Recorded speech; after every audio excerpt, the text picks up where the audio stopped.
사람은 누구나 다 비교 심리가 있습니다. 그 비교 심리 가운데서 본인이 가지고 있는 열등감, 피의식이 있습니다. 열등감, 피의식은 어떤 것일까요? 나보다 많이 가진 사람 앞에서는 위축되어 버립니다. 자신도 모르게 초라한 것을 느낍니다. 그리고 주눅이 듭니다. 풀이 죽어버립니다. 그러면서 스스로 나는 왜 이럴까 하는 마음을, 자책감을 갖게 되고 삶의 의욕을 잃어버린 사람들이 있습니다. 한 가정에 자녀를 둔 아버지, 어머니인 내가 다른 가정의 자녀들을 보면 공부도 썩 잘하고 대단히 모범적인 것 같습니다. 비교를 합니다. 그러면서 다른 집의 자녀는 저렇게 훌륭하게 되는데 왜 내 자녀는 저렇게 늘 마음이 근심만 되고 그리고 항상 염려를 놓을 수 없는 이런 생각을 가질 때 자신은 초라하게 느껴집니다. 어디 가서 자녀에 대해서 자신 있게 말하지 못합니다. 때론 남편과 남편을, 내 남자와 다른 사람의 남자를 비교할 때가 있습니다. 가정을 비교합니다. 오늘 이러한 현실 앞에서 하나님께서는 그리스도 아닌 사람들에게는 무엇이라고 말씀하실까요? 성경은 이렇게 말씀하고 있습니다. 스바냐 3장 16절 본문 말씀이 되겠습니다. 두려워하지 말라. 내 손을 늘어뜨리지 말라. 내 손을 늘어뜨리지 말라는 이 말씀은 다른 말로 직역을 하면 기죽지 말라, 주눅들지 말라. 네가 누구냐? 요한복음 1장 12절에 영접하는 자, 곧 그 이름을 믿는 자들에게는 하나님이 자녀들은 권세를 주셨는데, 나는 예수 그리스도 이름으로 하나님 자녀된 권세를 받았습니다. 그런데 너 하나님을 아버지라 부르면서 세상 사람들이 그렇게 조금 많은 것을 가졌다 해서 그것 앞에서 네가 초라해지고 비굴해지고, 넌 도대체 세상 사람이냐 하나님 자녀냐? 하나님께서 우리에게 이렇게 반문하실 때가 있습니다. 왜 우리에게 두려워하지 말라고 말씀할까요? 그리고 왜 손을 늘어뜨리지 말라고 말씀하실까요? 의욕을 잃어버리지 말라는 것입니다. 힘을 내라고 하시는 말씀입니다.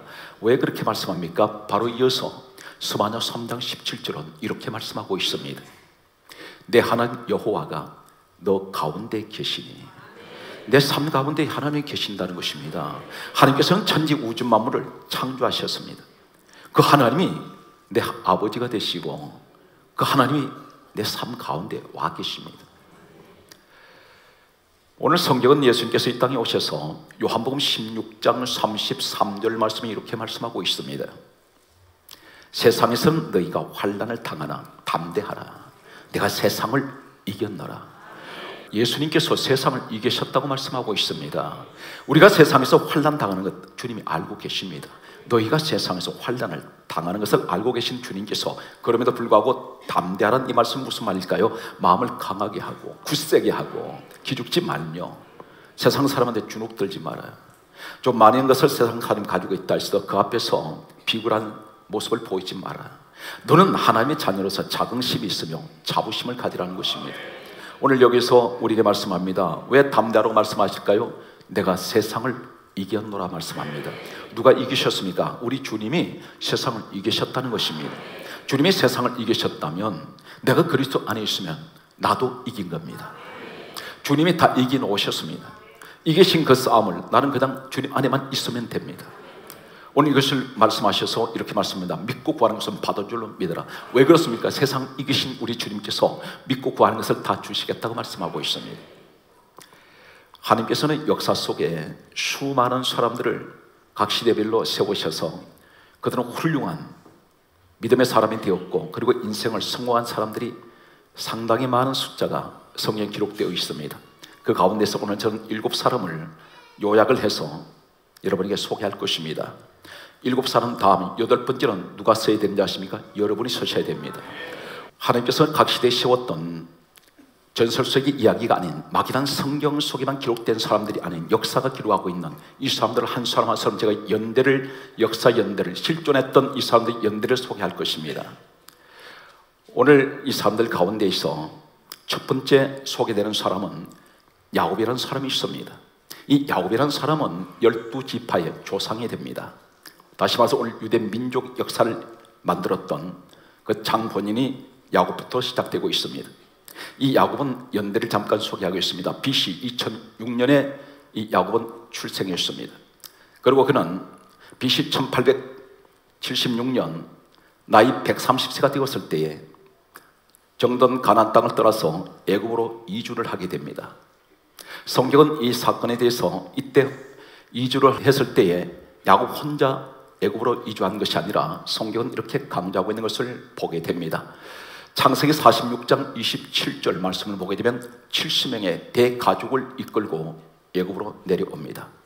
이때에 창세기 46장 4절을 보게 되면 하나님 앞에 야곱이 제사를 드렸는데 이때 하나님께서 이렇게 말씀하셨습니다. 야곱아, 내가 너와 함께 애굽으로 내려가겠고, 이렇게 말씀하고 있습니다. 하나님께서 함께 가시겠다 그랬습니다. 야곱은 그 믿음을 가지고 애굽 땅으로 내려왔습니다. 130년 동안 살았던 정던 땅을 떠나서 그가 애굽으로 내려온 동기가 하나 있습니다. 성경은 이렇게 강조하고 있습니다. 창세기 47장 4절 말씀을 보게 되면 이 사람들이 이렇게 말하고 있습니다. 가나안 땅에는 기근이 심하여 양떼를 먹일 곳이 없으므로 이곳에 우거하러 왔습니다. 우거란 말은 잠시 머물다가 흉년을 피해서 이곳에서 머물다가 다시 돌아가겠다는 그런 마음으로 이곳에 내려왔습니다. 한마디로 말해서 이 사람들은 70명의 대가족은 애굽으로 내려온 것은 먹을 것이 없었습니다. 그들이 살고 있었던 곳은 130세까지 살았던 곳은 저 사막 한가운데였습니다. 그들은 유목민입니다. 양을 치는 사람들이었습니다. 이곳에는 물을 구하기가 대단히 어렵습니다. 아마 야곱은 1년 내내 목욕 한 번 못했을 것입니다. 130세 된 이 노인 야곱은 초라한 모습입니다. 노인 중에 노인이 되었습니다. 이 사람은 남루한 옷차림이었습니다. 130년 동안 사는 동안에 모래먼지를 뒤집어 쓰고 백발이 성성한 그는 지팡이 하나 짚은 그는 거지 중에 거지였는지 모릅니다. 외모는 대단히 초라합니다. 70명 가족을 이끌고 내려왔을 때에 이 애굽을 다스리던 왕은 바로라는 왕이었습니다. 그 당시에 시대적으로 보게 되면 고대 역사는 이렇게 정언하고 있습니다. 바로가 다스렸던 애굽 나라는 세계를 통치할 만큼 막강한 권력을 가지고 있었습니다. 막강한 대제국입니다. 이 바로왕이라는 사람은 나는 새도 떨어뜨리는 막강한 권력을 가지고 있습니다. 그리고 이 사람은 부귀영화를 한 몸에 지니고 있습니다. 대단히 귀하신 몸이었습니다. 그런데 이 바로 앞에 서 있는 야곱이 이 사람한테 비위를 잘못 맞추게 되면 그들은 쫓겨날 수밖에 없습니다. 그렇게 되면 이 사람들은 70명의 대가족은 굶어 죽을 수밖에 없습니다. 사막으로 다시 나가야만 합니다. 그렇다면 이 야곱은 바로왕 비위를 맞춰야 됩니다. 비굴한 모습을 보여야 됩니다. 그 앞에 머리를 조아려야 합니다. 그런데 이 사람은 엉뚱한 모습을 성경은 충격적인 한 사건을 성경은 기록을 하고 있습니다. 창세기 47장 7절 말씀 보게 되면 야곱이 바로 앞에 섰습니다. 한마디로 말해서 주는 자 앞에 서 있는 얻어먹으러 온 이 사람은 그 사람 앞에 인사를 허리가 90도가 꺾어지듯이 인사를 해야 될 것입니다. 그런데 이 야곱은 성경이 이렇게 말씀하고 있습니다. 야곱이 바로에게 축복하며, 한 번 이렇게 기록된 것이 아니라 창세기 47장 10절에도 똑같이 야곱이 바로를 축복하며 이렇게 기록되어 있습니다. 대단히 중요한 사건입니다. 세상 모든 것을 다 가진 자 앞에 아무것도 없는 사람이, 빌어먹으러 온 사람이, 얻어먹으러 온 사람이, 비위를 맞춰야 될 사람이, 머리를 조아리고 무릎을 꿇고 큰 절을 올려야 될 사람이 그 앞에서 당당하게 축복을 합니다. 없는 자가, 아무것도 없는 자가 세상 것을 다 가진 자에게 축복을 하고 있습니다. 이것은 이해할 수가 없습니다. 우리는 대개가 내게 동냥을 하러 온 거린한테 우리가 주는 자가 그들을 축복할 수가 있습니다. 그런데 거린이 주는 자를 축복할 수가 없습니다. 상식적으로 이해가 되지 않습니다. 오늘 야곱은 어떤 자긍심, 어떤 자부심을 갖고 있느냐면 분명히 하나님께서 말씀하시기를 창세기 46장 4절에 하나님께서 말씀하셨습니다. 내가 너와 함께 하겠고 내가 너와 함께 가겠고, 하나님이 야곱은 함께하고 계신다는 이 믿음을 가지고 있습니다. 하나님 직접 말씀으로 찾아오셔서 그렇게 주셨습니다. 오늘 여기서 이 야곱은 바로 앞에 섰을 때 어떤 심정이었을까요? 나는 바로 당신 나를 볼 때는 나는 당신한테 얻어먹으러 온 사람입니다. 내 모든 70명 가족이 당신한테 얹혀 지내야 됩니다. 그러나 당신은 세상 것을 다 가지고 있고 나는 쇠도 떨어뜨리는 권력을 가지고 있고 부귀영화를 한 몸에 지니고 있지만 그러나 당신이 없는 한 가지가 내게 있습니다. 그것은 세상을 가지고도 바꿀 수 없는 내 하나님이 나와 함께 하십니다. 그러므로 나는 당신을 축복할 수가 있습니다. 그래서 두 번을 축복해버립니다. 여기서 성경은 바로가 어떤 사람이냐면 우상을 섬기는 사람이었습니다. 우상 섬기는 사람은 세상 것을 다 가지고 있어도 하나님 사람을 축복할 수가 없어요. 성경은 그것을 대단히 중요하게 가르치고 있습니다. 우리는 아무것도 없지만 우상 섬기는 사람을 축복할 권세가 있습니다. 그러나 우상을 섬기는 사람은 하나님의 사람을 감히 축복할 수가 없습니다. 저는 제 몸에 종양이 주먹만한 것이 튀어나온 적이 있습니다. 진단을 받았더니 한 달 동안 지켜보자 그랬습니다. 하나님의 종이며 동시에 나는 구원받은 하나님의 사람이라는 그 믿음 하나를 갖고 있기 때문에 제가 돌아와서 제 방에 들어서 이쪽 손을 여기다 대고 약 1분 정도 기도했습니다. 나사렛 예수 그리스도 이러면 이 종양이 없어질지어다. 그리고 기도를 마쳤을 때에 마음이 파도처럼 일어나는 평안이 있었습니다. 하나님 응답하셨다는 사실을 믿었습니다. 그리고 하룻밤을 잤습니다. 아침에 일어났더니 깜짝같이 없어져 버렸습니다. 제가 그때 그분한테 병원에 박사님께 전화를 했습니다. 박사님, 제 몸에 이게 종양이 없어졌습니다 했더니 그럴 리가요. 그러길래 어떤 일을 물어보길래 제가 기도했습니다. 예수 이름으로 기도했더니 없어졌습니다. 그때 이분도 크리스찬입니다. 그분이 한마디 하신 말씀이 하나님이 고치셨습니다. 오늘 사랑하는 성도 여러분, 우린 다스리는 권세를 가지고 있습니다. 예수 이름으로 무엇이든지 다 가능합니다. 오늘 야곱은 이러한 자부심, 긍지를 가지고 있습니다. 나 비록 가진 것 없지만 사랑하는 성도 여러분, 가정이 여러 가지 형편이 어렵고 힘들 때가 있습니다. 사업을 경영할 때 얼마나 힘드시겠습니까? 직장 생활에 얼마나 많은 서태를 받습니까? 가정의 자녀를 키우는 그 어머니 아버지의 마음은 그 아버지 어머니 본인이 되지 않고서는 이해할 수 없습니다. 노심초사합니다. 그러나 때때로 한 환경 속에서 여러 가지 힘들고 어려울 때에 우리는 이 마음을 가져야 됩니다. 하나님, 결코 나는 예수 그리스도의 사람으로 어떤 환경에 내가 도달하든지 비굴할 수 없습니다. 나는 초라한 사람이 아닙니다. 오늘 야곱 같은 그러한 사람이 되게 하여 주옵소서. 두 번째 사람을 소개하겠습니다. 요셉이라는 사람이 있습니다. 요셉은 역사 연대를 소개합니다. BC 1915년 그는 이 땅에 태어났습니다. 그리고 그는 BC 1898년 거의 나이 17세가 되었을 때에 형제들에 의해서 애굽으로 노예로 팔려갔습니다.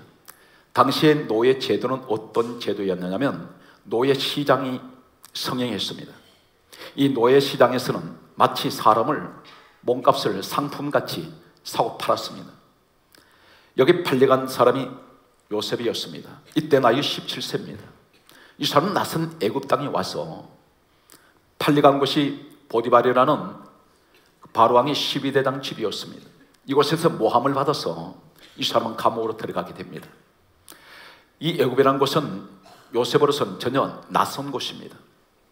아는 사람 한 사람 없습니다. 애굽에 돈도 한 푼 없습니다.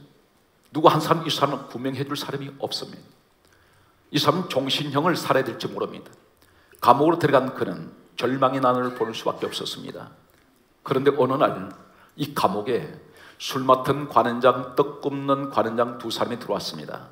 이 관원장이란 직책이 어떤 직책이냐면 지금으로 말하면 장관들입니다.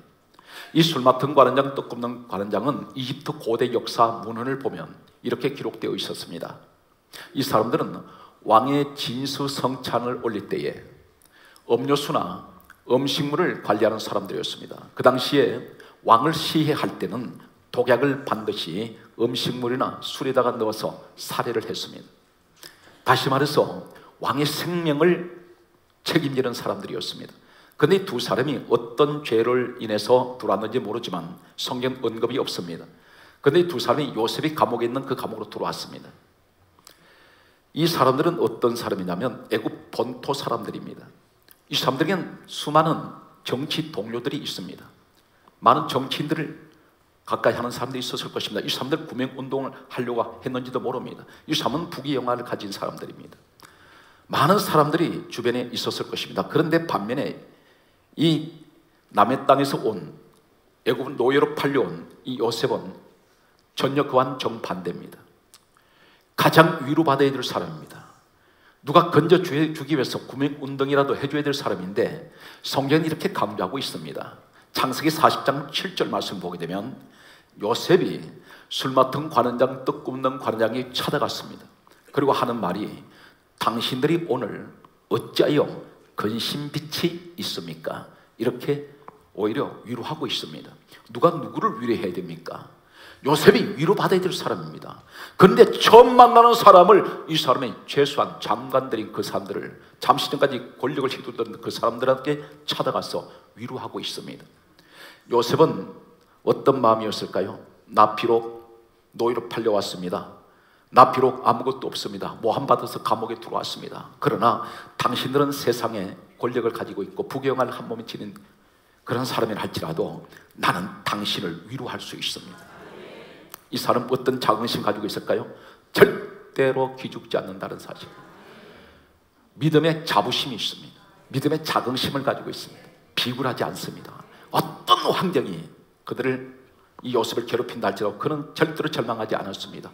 바로 우리의 모습이 되시기를 예수 이름으로 축복합니다. 세 번째 사람을 소개하고 있습니다. 가나안 땅의 영웅이라는 여호수아가 있습니다. 여호수아는 BC 1450년 그런 가나안 땅을 정복하게 됩니다. 가나안 땅을 정복하기 전에 미리 정탐꾼들이 가나안 땅에 들어간 적이 있습니다. 12명 정탐꾼들이 들어갔는데 40일 동안 가나안 땅을 두루 돌아다녔습니다. 미리 들어가서 사전 답사를 했습니다. 이때에 그 속에 여호수아 갈렙이라는 사람이 포함되어 있습니다. 이들이 돌아왔습니다. 40일 만에 돌아왔을 때에 10명은 백성들 앞에서 절망적인 보고를 했습니다. 그곳에 가나안 땅에 들어가면 아낙이라는 거인들이 있습니다. 이 아낙 거인은 고대 역사를 보게 되면 문헌에 이렇게 기록되어 있습니다. 이 아낙 사람들은 최소한 신장이 2m 이상이 되는 사람들이라 했습니다. 거인들이 살고 있습니다. 이곳에 그들을 보고는 질려버렸습니다. 그들은 기가 죽어버렸습니다. 그들은 싸워보기도 전에 미리 겁을 먹습니다. 그리고 하는 말이 우리는 스스로 보기도 메뚜기 같습니다. 상대방은 너무 거창하게 보았습니다. 여호수아가 이렇게 말합니다. 민수기 14장 9절에도 이렇게 말합니다. 하나님이 우리와 함께 하십니다. 여호수아가 그렇게 이야기를 합니다. 여호와께서 우리와 함께 하시니 우리 능히 저기 들어가서 이길 수 있습니다. 그들을 안심시킵니다. 이 여호수아는 아낙이라는 거인들을 겁내지 않습니다. 기가 죽지 않습니다. 항상 자신에 대한 자부심이 있습니다. 오늘 이 자리에 우리 성도 여러분 가운데 환경이 어떤 어려움이 있다 할지라도 한 가지 믿음만 있다면 그 문제 해결됩니다. 어떤 것입니까? 하나님이 나와 함께하고 계십니다. 이 말씀이 믿어지는 순간에, 내 심장을 부딪히는 순간에 오늘 여러분 문제는 해결될 것입니다. 성경은 계속해서 이렇게 말씀하고 있습니다. 그들은 결국은 하나님을 의지하고 들어갔던 여호수아 갈렙 때문에 가나안 땅은 정복하게 됩니다. 전부 그들은 위대한 인물로 하나님께서 세우십니다. 네 번째 사람을 소개합니다. 다윗이라는 사람이 있습니다. 역사 연대를 잠깐 소개하겠습니다. 이 다윗은 BC 1040년에 태어났습니다. 그리고 그런 BC 1025년 그의 나이 15세가 되었을 때에 하나님의 부르심을 받고 그런 기름 부음을 받습니다. 그리고 이스라엘 2대 왕으로 지명을 받습니다. 그리고 그런 BC 1020년 나이 20세가 되었을 때에 그 유명한 골리앗과 전투를 하게 됩니다. 그리고 그로부터 10년 후인 BC 1010년 그의 나이 30세가 되었을 때에 이스라엘 2대 왕으로 왕위에 오르게 됩니다. 골리앗과의 전투는 사무엘상 17장 45절 말씀 보게 되면 사울 왕도 이 골리앗을 이기지 못했습니다. 이스라엘 군대가 다 달려들어도 골리앗이 버티고 있는 이곳은 이길 수가 없었습니다. 방법이 없었습니다. 단창의 명수라고 하는 이스라엘 초대왕 사울 왕도 이기지 못했던 이 사람에게 약관 20세에 다윗이 목동일만 하던 이 사람이 골리앗 앞에 나타납니다. 그리고 이렇게 말합니다. 강조하겠습니다. 사무엘상 17장 45절은 이렇게 말하고 있습니다.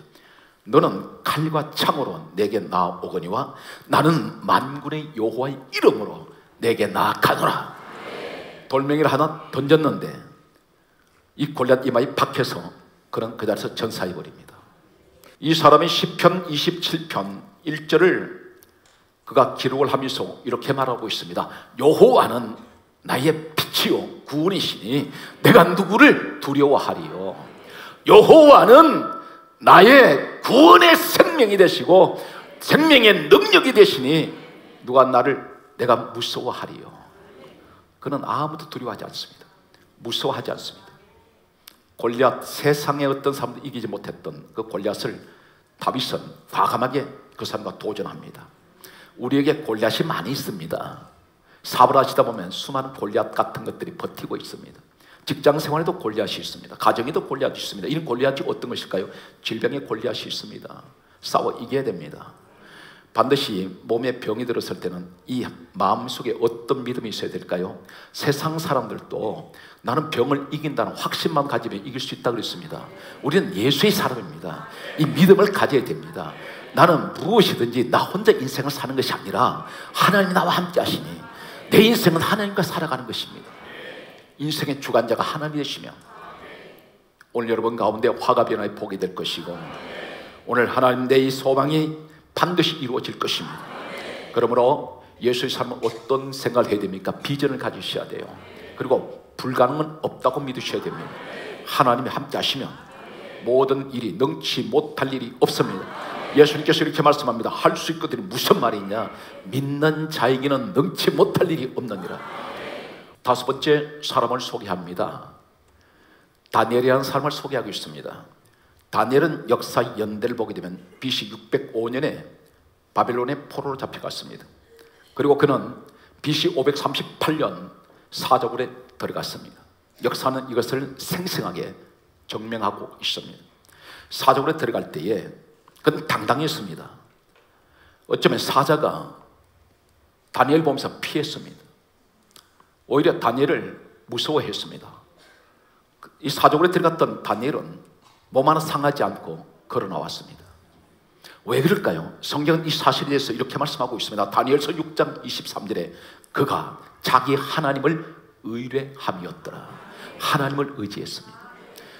사자굴 속에 들어가도 나는 죽지 않는다는 것입니다. 하나님이 나와 함께 하시니 하나님께서는 이 사람에게 사자굴 속에 천사를 미리 보내셔서 사자 입을 봉해버렸습니다. 오늘 우리 믿음이 되시길 바랍니다. 오늘 이 자리에 어떤 어려움이 있더라도 그 어려움을 딛고 일어서는 여러분 되시기를 바랍니다. 여기 또 한 사람이 있습니다. 여섯 번째 사람을 소개하고 있습니다. 다니엘과 동시대 인물이었던 바벨론의 포로 잡혀갔던 사드락, 메삭, 아벤노고라는 사람이 있습니다.